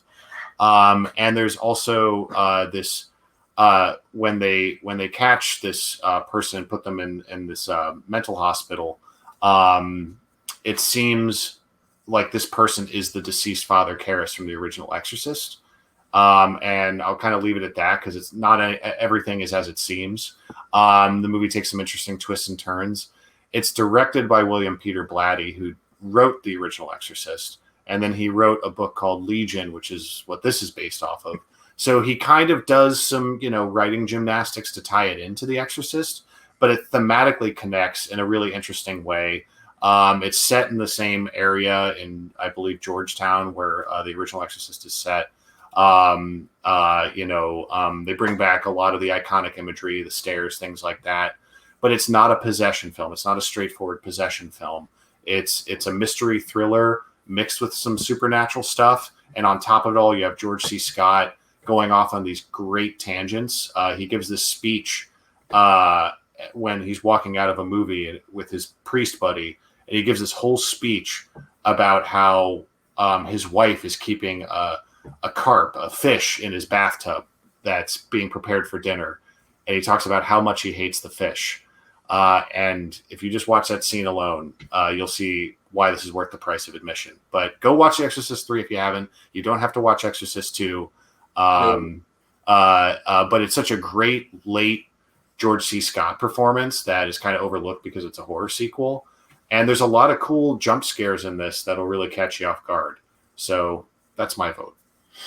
Yeah, I saw this for the first time this Halloween. I think we watched it on Halloween. Maggie passed the fuck out during it, so I don't think I saw most of it. But I had never seen it. I've seen the original tons of times. It's one of my favorite horror movies. One of my favorite movies. I love that movie. So yeah, and I hated the second one. I hated the prequels, and I just for some reason hadn't seen this. So I found a DVD of it for like $2. Mm-hmm. Watched it. It's great. It's awesome. I don't love it as much as the first one. Obviously, the first one's like kind of perfect. But this was really good. Everything you said about it, very true. Really enjoyed it overall. I need to watch it again because I have only seen it the once, but I'll definitely put it in the rotation of just watching like the first one and the third one now going forward. Because that's all you need. Yeah, Brian's actually the one who sent me the prequels because I had never seen Dominion or the beginning, and he was giving away some free DVDs, and I was like, I'll take them off your hands. I've never seen them. I'll watch them, and I watched them and wanted to die. So Exorcist 3, Boatman, have you seen it? I have not. I have seen a scene from The Exorcist 3 involving a hospital and some garden shears, and that scene kind of sells me on the movie. I've heard that this one is actually pretty good. Brian? I'm not sure if I've seen this. I don't think I have. I mean, like, I never even watched the ones that I sent to you. Those were, I got somewhere at a video clearance sale at a half-price books. It was like fill a bag for $10, and I just put like 100 DVDs in it. But so I never even got around to watching those. My problem is the original one. I'm not a fan of The Exorcist. I don't think it's that scary, and it's one of those movies that some people, it's their style. For me, it just didn't do anything for me. I don't understand why it's so beloved. So I don't think I've ever watched the sequels. If I did, it was in bits and pieces I might have caught on TV back in the day. But I don't think I've seen this. Whenever I have, I don't remember it. All right, Brian, we will get one more pick from you to close out the list. All right. Well, like Adam, I think I'll just, since this is kind of my bonus pick, it's just kind of one for fun. Not necessarily what I think is like one of the best ones, but I just like what they did with it as a sequel, and that is Jumanji: Welcome to the Jungle. Yeah, that was on my short list. This is like I think 22 years after the original. this is the original Jumanji. I don't think is actually a very good movie. I think that it's a very mediocre movie. I think that it kind of came out after Jurassic Park, and it tried to do the photoreal animals, which was hit and miss throughout the movie. But I think the actual story of it, I think, was okay. This one, I like that they took, like a lot of the movies we talked about tonight, like Blade Runner, like Doctor Sleep, like Color of Money. It's a movie that's kind of, it is a sequel, and it's definitely paying tribute to the original one and kind of still including it and, making references to it, but it's really kind of its own thing. And I really like the way they did that. There's like little nods here and there to everything from the original characters, including Robin Williams' character, to even the events of the original films. But it's a whole different thing. It's taking this, instead of a board game, now you're a video game. I love what they did with like the avatars, because then you have people like Dwayne Johnson playing a character who's like, this timid teenage kid who's not at all who you see Dwayne Johnson as. And it's fun to see him kind of play that different character. Kevin Hart, I think a little Kevin Hart can go a long way. I think in this movie they had just the right amount. He didn't get too obnoxious, but he was still fun. I like with Karen Gillan, I like how they used her to kind of poke fun at a lot of video game things, like why she's in this tank top mini outfit kind of thing going on, and they made a lot of commentary on that. But I just thought it was a fun way to take an existing property, make a sequel, but basically change it completely and update it for a modern age. I thought it was done very well. Yeah, I really enjoyed this movie. I remember going to see this in the theater. We double featured this and Greatest Showman, and I remember being really excited for Greatest Showman and dreading this, and wound up loving this and hating the Greatest Showman. So yeah, no, I had a ball with this. I think Dwayne Johnson is great in the movie. I think all of them, but Jack Black is awesome in this movie. I think he's so good. I think the movie's a lot of fun. It's Bobby Cannavale's the villain, right? In the video game. I thought he was really fun. I thought the high school student counterparts were good as well. Overall, I had a lot of fun with this movie. I was surprised. The third one, or the next level, or whatever you want to call it, the one that came out 2 years after this, thought was just okay. I still enjoyed it. But this one was definitely a lot of fun. And hey, Zathura is underrated. So I count it as part of this franchise. So watch Zathura. Boatman, welcome to the jungle. Zathura is underrated. I stand by that. Zathura, the fun time. Johnny Fabs, baby. Yeah. Welcome to the jungle. I had a real fun time with this one. I did not expect to. I thought the trailers for this movie were not great, but actually, upon watching the film in theaters, I thought the film was excellent. Kevin Hart and Dwayne Johnson is a combination that just kind of works. I like Central Intelligence a lot. I shouldn't say I like the movie a lot. I like their chemistry a lot. I thought they were both very fun in the movie. I didn't love the movie as a whole, but I think that's just I coming out of that and coming out of Welcome to the Jungle, I just kind of said I almost want them to become like the new like Bing Crosby and Bob Hope, where they kind of do movies together and just put them in different scenarios, and it's just Dwayne Johnson and Kevin Hart. Because I don't love Kevin Hart, but I think when he's working with Dwayne Johnson, they work off each other really well. You can tell they're friends in real life. I think that they're super fun. But yeah, Jack Black steals this movie. He is so funny, and I'm sad because didn't he retire? Like, isn't he done acting? I know that when the next level came out in like 2019, he had talked about taking a step away from film after that. I don't know if that actually happened or not, because I feel like he's been in something since, but I could be wrong.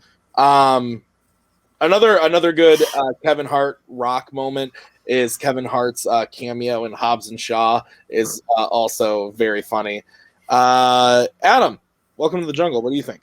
Yeah, I saw this one a while after it came out because I saw Jumanji when I was growing up. Liked it enough when I was younger. The movie didn't grow on me as I grew older and I revisited it.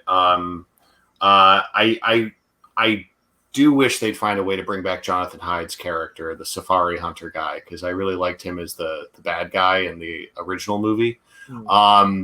But they do honor the spirit of the movie, and I think it's a great example of rebooting a franchise without overthinking it. You know, it's not like you have to make this slavish homage to this revered 90s classic in Jumanji. It's fine, but it's not amazing. And you're able to take that basic premise, put in some Easter eggs for the people who are nostalgic about the original film, but it really stands on its own. I still need to see the Next Level movie, which I hear is pretty good as well in its own way. But I from what I understand, this one's better.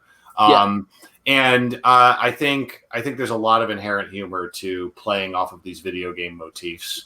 You know, we're seeing it in that new Ryan Reynolds movie that's coming out, but I feel like this really locked into that humor of having a video game avatar and just the humor that comes with inserting our personalities into these unrealistic characters. And the physical comedy it leads to, and the natural, like, farcical humor I really liked about it. So I do think it's a good sequel / spinoff, and I think it shows how to relaunch a franchise without getting too caught up in the details. Absolutely. All right. Well, that's our list for sequels that came 10 plus years later. We're going to move on to the movie of the month, which is Catch Me If You Can. Boatman and I spoke on it last week, so if you're interested in hearing Boatman and I's thoughts on Catch Me If You Can, you can go and check out last week's episode where we talked about it at the end of the show. So, Adam, did you get a chance to revisit Catch Me If You Can? If not, have you seen the movie before? Do you have any thoughts on it? I rewatched it as recently as about 6 months ago. Okay. So I didn't rewatch it this week, but I enjoy this movie quite a bit. I think it holds up really well, especially as an early DiCaprio performance, because you go back and watch a lot of those movies he did from that era, and he's got some good performances, but he was still cutting his teeth. And I think what I like about this role is it played to his strengths as an actor at the time, because he's still a very young looking guy trying to play grown-up people. And Catch Me If You Can, you know, that works for the character so well. And he's so charming in it. And, you know, obviously a good performance from Tom Hanks. He's great as the straight man in this. You love seeing him get frustrated and just increasingly, confounded by everything Leo's doing in the movie. And obviously Walken makes his screen time count as well. On rewatching it, I really, not that she has a lot to do in the movie, but like Amy Adams' role in this is very, for an actress of her caliber, it's interesting to go back and see her in this when she was first coming up, and like everyone didn't know she was Amy Adams yet. So she, you know, the role's kind of a simple role. And she does fine in it, but it's just kind of interesting to go back and see her play someone that's that one-dimensional in a lot of ways. If that makes any sense. Oh, did Tim freeze? I think Tim is frozen. I was like, He's really intensely listening to Adam. Yeah. I was like, did I say something wrong about Amy Adams? Frozen computer. Brian, your thoughts on the film? Yeah, so I had most recently watched this movie at the end of last year, and then like I want to say October, November, and then I was on the show last week, and I hadn't gotten a chance to revisit it, but I found out I'm going to be on it again this week. So actually, the next day I was able to rewatch most of the movie and then finish it up. My feelings on it have always been kind of like it doesn't feel like a Spielberg movie to me, and that's not a negative. It's just I look at this movie and I'm surprised. I'm like, this doesn't seem like something Spielberg would direct, and it's the least Spielberg feeling to me. But of course, that's me who grew up on blockbuster Spielberg, and then there's like, you know, the awards Spielberg who does, you know, Color Purple and Schindler's List and things like that. So this is kind of one of those ones that kind of falls in that middle ground where it I don't know what to think of it. That's not a bad thing. It's not a bad movie. I do enjoy it. I don't feel like it's one of my favorite Spielbergs just because I have, you know, certain ones of his that I gravitate more to. I will say the acting in this movie, top to bottom, is phenomenal. Of course, I think the best scenes in this movie are when Leo and Tom get to have scenes together, and then also with his Leo and his dad.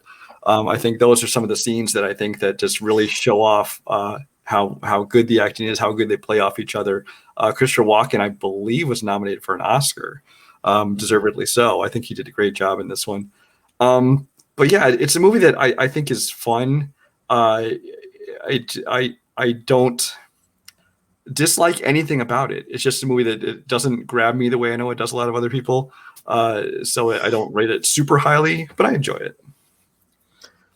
So I missed the end of Adam's, but what would you give it out of 5, Adam?